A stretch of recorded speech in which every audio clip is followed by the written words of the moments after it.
Assalamualaikum warahmatullahi wabarakatuh. Apa kabar sobat sekalian? Jumpa lagi di channel Rama ini. Kali ini kita akan membahas berita hangat dan masih hangat diperbincangkan, yaitu terkait sikap Jokowi yang tidak mau netral dan tegas ikut cawe-cawe untuk kepentingan negara. Nah, ini sontak mengejutkan terkait dengan isu cawe-cawenya presiden. Ternyata ini cukup tegas ya. Tapi apakah cawe-cawenya itu ya benar-benar untuk kepentingan negara atau untuk kepentingan sekelompok kepentingan? Nah, ini sesuai yang dilansir oleh kontan.co.id. Langsung saja kita baca dan kita ulas. Kontan.co.id Jakarta, banyak yang berpendapat sebagai negarawan sebaiknya presiden tidak ikut campur dalam masalah pemilihan presiden Pilpres. Namun Presiden Jokowi dengan tegas menyatakan hal sebaliknya.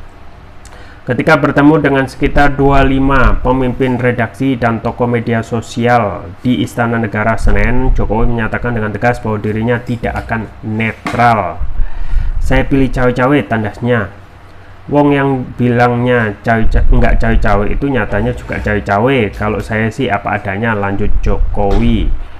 Pernyataan ini disampaikan beberapa kali sembari menekankan bahwa cawe-cawe dalam masalah kepentingan nasional itu dalam arti positif dan tidak menggunakan kekuasaan semata. Saya nyatakan ikut cawe-cawe untuk negara ini. Saya cawe-cawe untuk kepentingan nasional, ujarnya. Kepentingan nasional yang Jokowi maksud adalah perjalanan negara Indonesia ke depan menuju Indonesia emas di tahun 2045.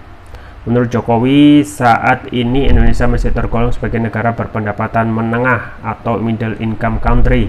Untuk mencapai peringkat sebagai negara maju, Indonesia hanya punya kesempatan selama 13 tahun sampai 2038. Artinya, presiden yang terpilih tahun 2024, tahun 2029, dan tahun 2034 itu sangat menentukan tercapainya tujuan menjadi negara maju. Tapi siapa presidennya? Nah, saya tidak bisa menjawab karena itu urusan partai-partai, ujar Jokowi yang sore itu menjamu tamunya dengan hidangan bakso, martabak, sate padang, pempek, dan siomay beserta es teler dan jus buah.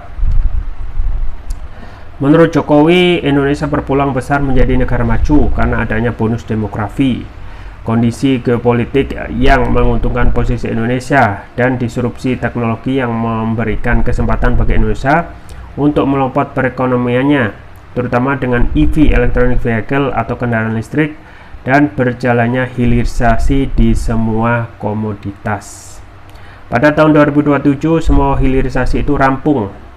Ekonomi kita bisa melompat dan bisa presiden terpilih nanti bisa langsung bekerja untuk melakukan akselerasi percepatan tanpa masa penyesuaian yang butuh waktu lama sehingga kesempatan itu hilang, kata Jokowi. Ya, itu ya sobat sekalian terkait dengan cawe-cawe pemerintah, cawe-cawe Jokowi terkait ya dan tidak netral ya terkait kepentingan nasional ya. Dan memang kita melihat hal yang positif itu bagus ya, tetapi kita sudah melihat cawe-cawe terkait hal yang panas beberapa waktu saat ini, yaitu terkait dengan Pilpres, itu juga sangat mengkhawatirkan dan banyak sekali ya indikasi yang mengarah nanti kalau cawe-cawenya presiden dalam Pilpres itu ya tentu saja akan menimbulkan ketidaknetralan dan pasti akan memobilisasi untuk memenangkan ya sesuai dengan keinginan istana itu untuk Pilpres. Nah, sekarang kita sampaikan ya apa yang diinginkan kepentingan nasional yang Jokowi maksud, yaitu terkait perjalanan negara ke depan menuju Indonesia emas di tahun 2045. Nah, tentu saja ini sedikit memelesetkan terkait cawe-cawe yang saat ini panas ya diberitakan ya, yaitu terkait campur tangan pemerintah termasuk presiden tentang Pilpres, dan ini coba dialihkan terhadap hal yang lain cawe-cawenya gitu ya. Nah, selama itu positif ya, dan ini pasti akan ada bantahan ya kalau ada pertanyaan apakah cawe-cawe dalam hal Pilpres itu ya sudah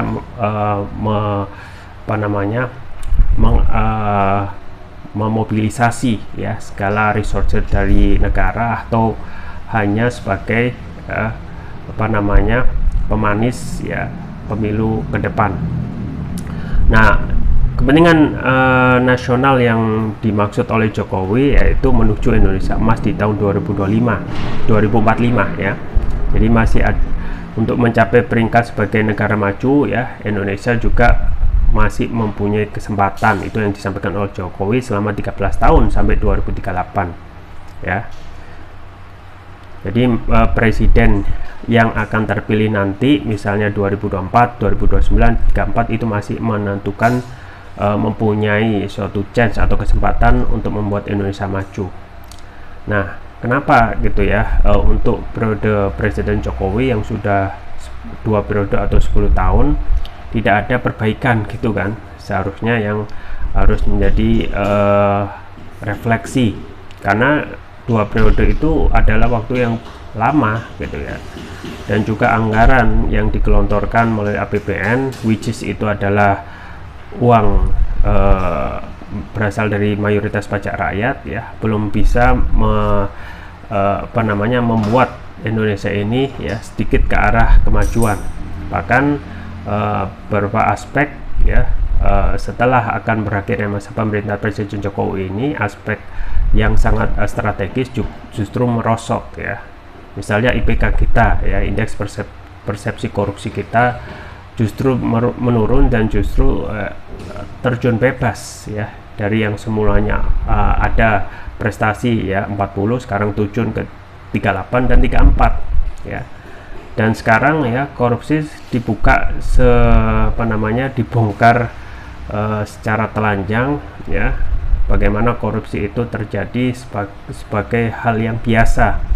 Transaksi janggal 349 triliun yang dibongkar oleh Mahfud MD, tetapi sekarang justru tidak jelas juntrungnya kemana ya.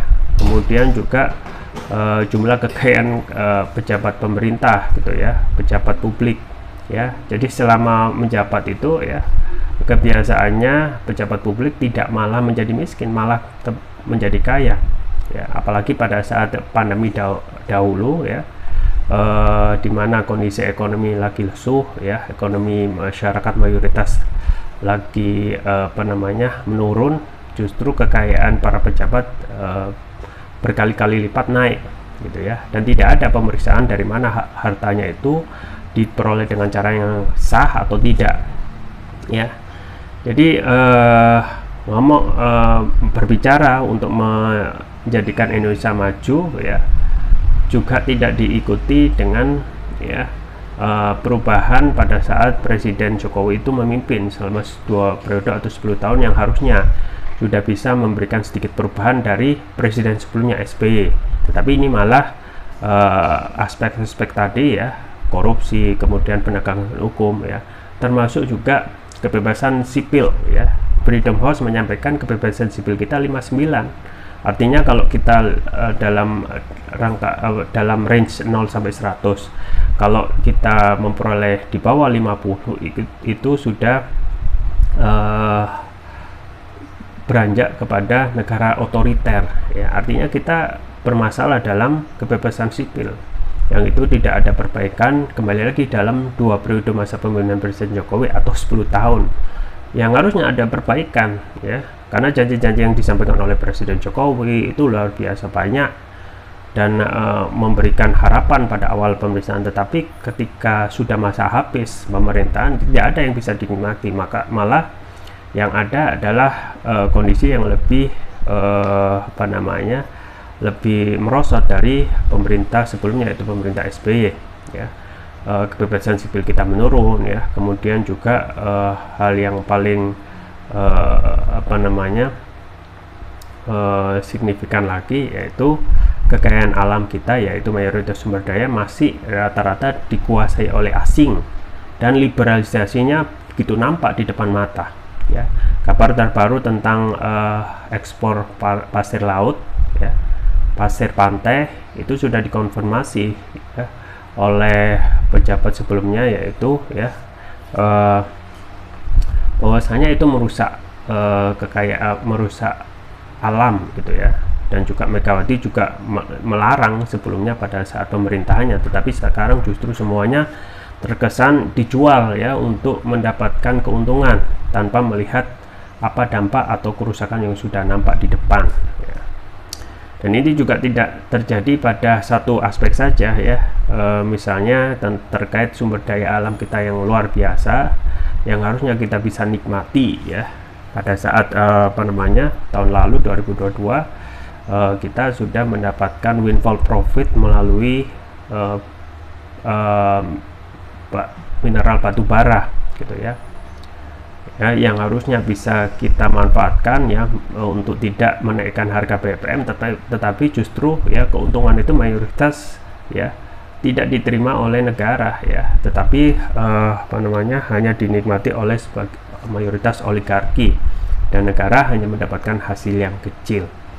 Jadi kalau kita berbicara visi ke depan tentang Indonesia maju menuju Indonesia emas, harusnya ya Jokowi itu sudah memulai pada sejak start awal masa pemerintahannya di 2014, yang itu bisa terus memperbaiki tentu saja pemerintah sebelumnya yaitu SBY yang banyak kekurangannya, tetapi justru kita ketahui ya hampir pasti ya dua periode ini tidak mendapatkan sesuatu yang signifikan ya. Nah, itu juga disampaikan bahwasanya 13 tahun batas waktu kesempatan sampai 2038, tapi siapa presidennya saya tidak bisa menjawab karena itu urusan partai-partai ya. Pak ya. Dan kembali lagi gitu ya, untuk menjadi negara maju, Jokowi menyampaikan Indonesia berpeluang besar ya, berpeluang besar lagi kalau itu juga dimulai sejak start ya Presiden Jokowi itu memimpin ya. Jadi potensi negara ini luar biasa ya, dari sumber daya alamnya gitu ya yang tidak kalah, bahkan ketika krisis kita bisa terselamatkan karena masih mempunyai raw material gitu ya, dibandingkan negara lain yang sudah terjerembab dengan debt trap ya, jebakan utang, misalnya Sri Lanka yang memang tidak mempunyai sumber daya alam yang luar biasa dan hanya menyandarkan pada pariwisata, ya akhirnya menjadi negara bangkrut karena debt trap ya, jebakan utang. Dan ini tidak bisa dimanfaatkan gitu ya ketika kita mempunyai sumber daya yang luas ya, justru mayoritas ya diserahkan kepada asing ya. Jadi batu bara, nikel dan juga sumber kekayaan alam yang lain itu masih dikuasai oleh negara dan tidak ada perubahan. Bagaimana kita berbicara menjadi negara maju ketika sumber pendapatan ya yang bisa membuat negeri ini menjadi sejahtera yaitu sumber daya alam ya, baik itu emas ya, kemudian minyak bumi, gas, batu bara, nikel, hasil laut, hasil hutan ya, itu kalau dimanfaatkan oleh negara ya sesuai dengan pasal undang-undang pasal 33, maka negara ini ya tidak perlu ya promosi keluar ya, menyampaikan come invest to my country ya. Tetapi kalau kita bisa memanfaatkan kekayaan sumber daya itu dengan dikelola ya oleh pemerintah, kemudian hasilnya dipakai untuk kesejahteraan masyarakat, itu sudah lebih dari cukup ya. Ingat, sudah lebih dari cukup ya. Emas misalnya yang sejak zaman Orde Baru ya hingga saat ini terus menerus dikelola oleh PT Freeport, itu berapa potensinya ya kalau dikelola oleh pemerintah ya. Pasal 33, ingat ya, sederhana, pasal 33 itu yang sudah lama ya ada ya sejak Indonesia merdeka, tetapi hanya dijadikan sebagai teori semata ya. Bumi, air dan kekayaan alam yang ada itu dikelola oleh negara dan dibagikan merata kepada rakyat ya. Tetapi nggak ada implementasinya. Yang ada adalah penyerahan segala sumber daya alam itu kepada asing ya, Karena kita ya kembali lagi di sistem kapitalisme ini yang memang menyediakan faktor negara untuk mengelola dan lebih menyerahkan kepada asing. Ya, kenapa kita tidak berpikir sedari awal ya? Kalau tidak dimulai dari sekarang, mana bisa kita itu akan menjadi negara maju ya?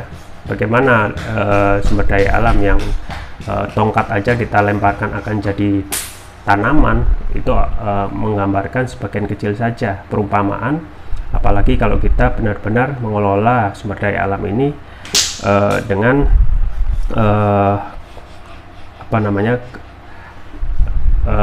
kekuatan ataupun ya sumber daya alam dari anak bangsa sendiri ya.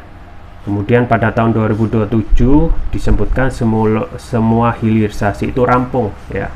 Ini juga sama ketika kita masih menerapkan sistem kapitalisme ya, kemudian seluruh sumber daya alam masih dikelola asing, maka tidak mungkin kita itu bisa menjadi ya negara yang mandiri ya.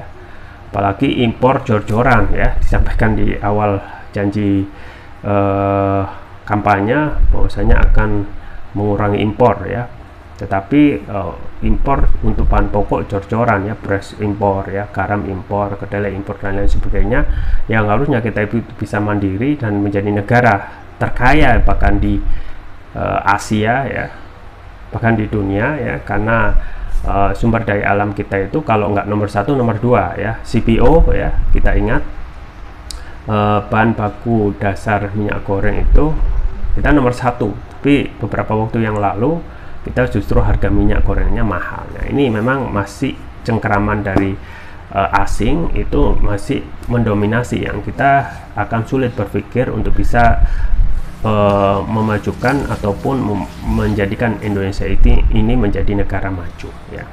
Jadi sistem yang saat ini, sistem kapitalisme yang gagal dan tidak bisa memberikan kesejahteraan, harusnya bisa memberikan kesejahteraan ataupun perubahan ya. Jadi kalau sedari awal sistem ini tidak dipikirkan, maka menjadi hal yang mustahil ya untuk mewujudkan kesejahteraan Indonesia yang kaya ini. Ya, itu saja yang bisa saya sampaikan. Semoga bermanfaat. Jangan lupa like, share, dan subscribe. Sampai jumpa lagi. Wassalamualaikum warahmatullahi wabarakatuh.